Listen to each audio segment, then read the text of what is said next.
4 operatori sociosanitari sono stati arrestati a San Donà di Piave con l'accusa di maltrattamenti aggravati dallo stato di infermità delle vittime. È la casa di riposo degli orrori, la RSA di San Donà di Piave, cioè la casa di riposo monumento ai caduti. Così si chiama la struttura, dove nei giorni scorsi con questi arresti è emerso un quadro di abusi gravissimi ai danni degli anziani lì ospitati. Questo è Sveglia Veneto, il primo podcast dedicato all'informazione vista da Nord-Est. Io sono Jack Calcetto, oggi è giovedì 16 marzo 2023. La prima notizia del giorno riguarda l'inchiesta sulla RSA di San Donà di Piave, la casa degli orrori, così viene chiamata dai quotidiani locali. Ormai è questo il titolo su tutte le prime pagine. Allora vediamo sul Corriere del Veneto: Casa degli orrori, anni di denunce, indagini su altri 2 ospiti morti. I carabinieri convocano i familiari e gli altri dipendenti. Domani sono previsti gli interrogatori degli arrestati. L'accusa per tutti e 4 è maltrattamento aggravato dallo stato di infermità delle vittime. Il 25 novembre scorso un altro operatore sociosanitario era stato già arrestato con l'accusa di violenza sessuale aggravata e continuata nei confronti di 3 ospiti della struttura.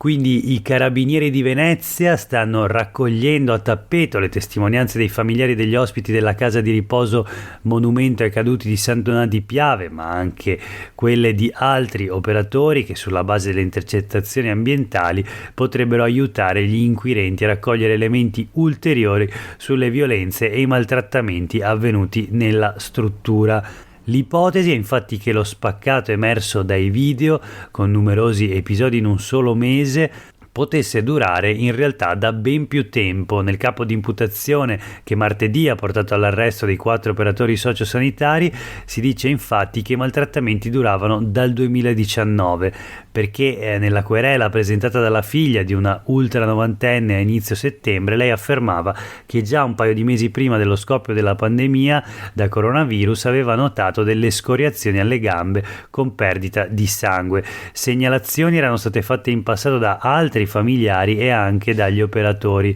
Dopo l'estate la situazione era peggiorata e lo stesso medico curante della struttura aveva fatto 3 esposti dopo aver rilevato altrettanti pazienti con traumi ed ematomi.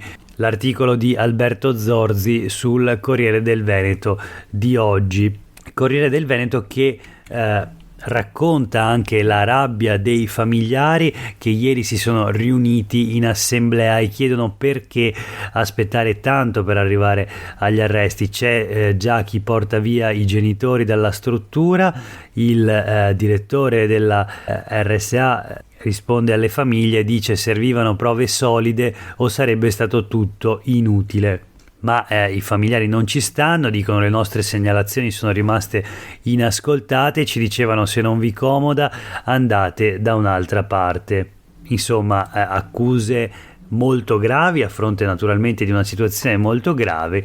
Vediamo le altre prime pagine dei quotidiani. Ad esempio il Gazzettino riprende ancora la notizia, dice: sevizie in casa di riposo, l'ira dei parenti, anni di denunce inascoltate. Assemblea rovente ieri tra la direzione dell'RSA di San Donà e i familiari degli anziani. Da ieri tutti gli operatori sociosanitari sentiti dagli investigatori. L'obiettivo è di spezzare la catena di omertà. E allora vediamo che si sono trovati in una trentina nel cortile dell'RSA monumento ai caduti di San Donà di Piave, tutti i parenti di chi nella casa di riposo ci vive e ha subito le angherie dei 5 operatori sociosanitari arrestati dall'assemblea, mentre l'amministratore delegato di ISVO, la società che gestisce la struttura, annunciava il licenziamento degli arrestati. Si è alzato il grido di alcuni parenti delle vittime. Hanno ribadito di aver segnalato i disagi e la preoccupazione per i loro parenti, ma anche di non essere stati ascoltati. Nell'incontro infatti è emerso tutto il dolore e la rabbia di coloro che avevano segnalato e talvolta denunciato quanto accadeva all'interno della struttura. Alcuni hanno spiegato di aver evidenziato problemi dal 2018, altri addirittura da prima. Da domani inizieranno comunque gli interrogatori dei 4 arrestati per le botte ad alcuni ospiti. Il GIP intanto parla già di condotte reiterate e sistematiche. Vediamo allora le reazioni da parte della politica. Zaia vuole le telecamere nelle strutture, il comune di San Donà sarà parte civile nel processo. Questo lo leggiamo sul Gazzettino di oggi, ma tornando sulle pagine del Corriere del Veneto, le reazioni della politica, di nuovo Zaia torna a chiedere telecamere in tutte le case di riposo. Il Partito Democratico chiede se la regione avesse ricevuto segnalazioni e se fossero stati mandati degli ispettori nella struttura. Invece la consigliera regionale del Movimento 5 Stelle Erika Baldin chiede, come fa anche il Partito Democratico, che la regione si costituisca parte civile nel processo assieme al comune di San Donà di Piave, e poi sottolinea: non è più rimandabile la riforma delle IPAB che in Veneto è attesa da 20 anni. Così l'esponente pentastellata. Gli abusi scoperti dagli inquirenti appaiono di una gravità inaudita e assomigliano a un film horror. È impensabile che cose del genere accadano in una struttura per anziani, peraltro gestita da una società pubblico-privata. Baldin però lancia appunto anche un altro tema: come garantire la massima sicurezza per gli anziani all'interno delle case di riposo. Credo sia urgente e non più rimandabile la riforma delle IPAB che in Veneto è attesa da oltre 20 anni. Una riflessione più ampia che arriva anche da parte del segretario regionale del Partito Democratico Andrea Martella. Quanto accaduto non è solo grave, ma deve indignarci collettivamente. Usare violenza, umiliare e maltrattare persone anziane è vile e indegno.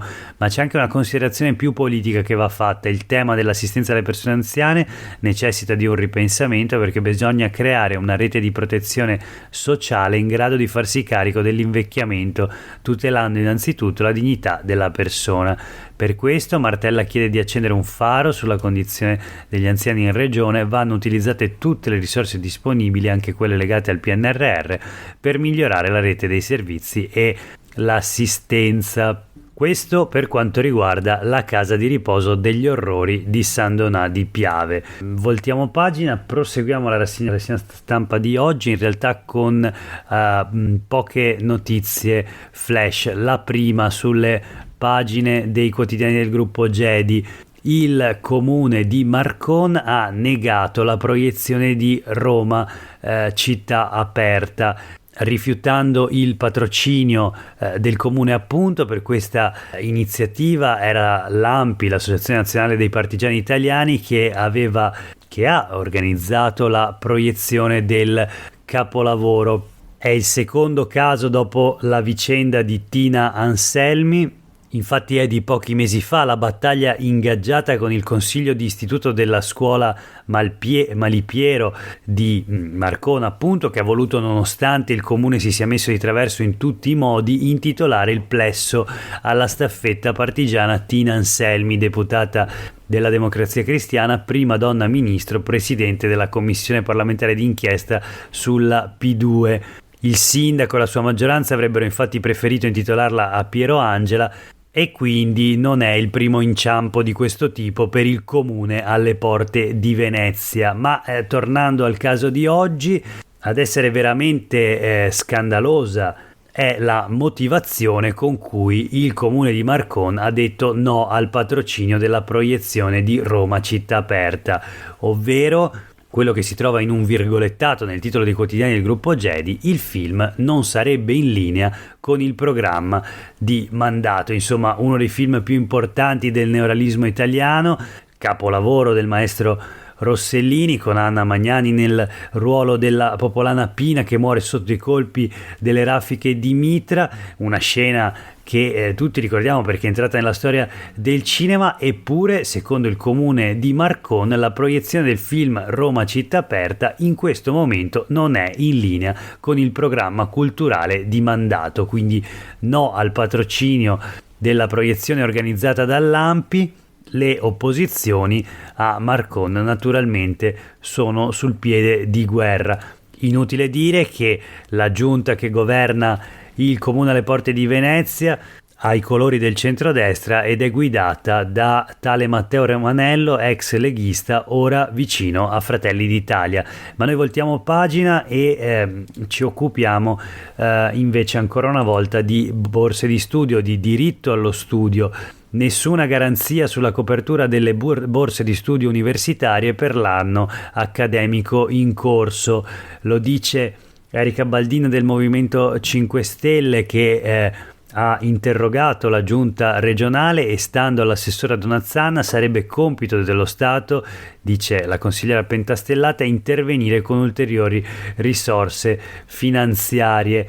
Quindi l'ennesimo scaricabarile sulla competenza, sul diritto allo studio. Sta di fatto che mancano 13 milioni di euro, una cifra che rischia di gravare sui bilanci degli atenei che già gli scorsi anni erano intervenuti. Gli studenti idonei non beneficiari sono il 30-40%, 2.400 a Padova e 700 a Venezia. Insomma, non usa mezzi termini.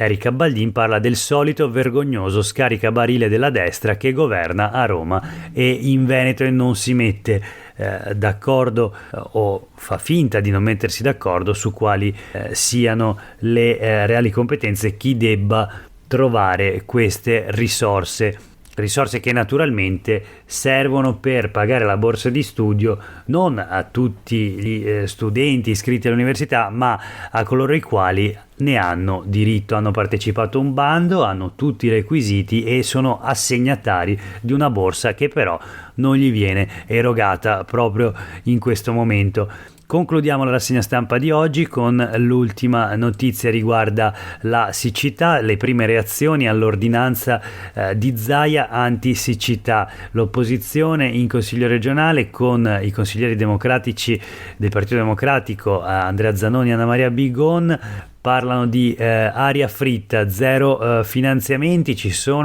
È il riassunto di tutto ciò che è già previsto per legge, un elenco di compiti demandati alle varie strutture e agli enti del territorio, pieno di principi generici e azioni che nulla hanno di straordinario. Insomma, siamo all'aria fritta, dicono i consiglieri regionali del Partito Democratico. L'ordinanza è totalmente inadeguata all'emergenza che stiamo attraversando, è completamente assente l'individuazione di interventi strutturali e soprattutto non è previsto lo straccio di un finanziamento.